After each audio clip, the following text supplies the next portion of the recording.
Duha ka mga Cebuano nakasulod sa top notcher. Nakasulod sa top 10 sa Abril 2026 Registered Electrical Engineer Licensure Examination. Detalye sa report sa Ronato kini pinagi sa pagpamati ni katropang Almi Mata. Live report.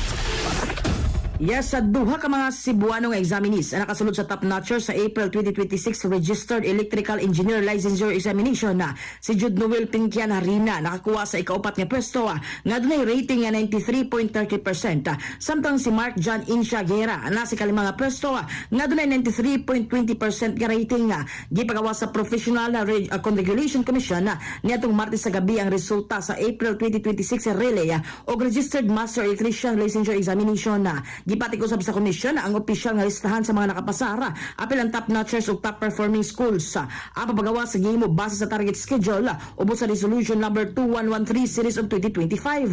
Ang Board of Electrical Engineering mo yan nagdumala sa examination sa gihimo natong Abril 21 ug 22 ning kasamtangang tuig. Sumala sa PRC 3,769 gikan sa 6,556 ang nakapasa sa Registered Electrical Engineers Licensure Examination samtang 493 gikan sa 882 ang nakapasa sa Registered Master Electricians Licensure Examination gipaygan na eksaminasyon sa National Capital Region ug sa uban pang dapit sa tibok nasod. Mga katropa, alang sa mapahimsog sa panlawas inumong sa na Plus Gold alang sa nagkahiusang Pilipino para sa Pilipinas kini yung katropa Almi Mata, XFM News. XFM report.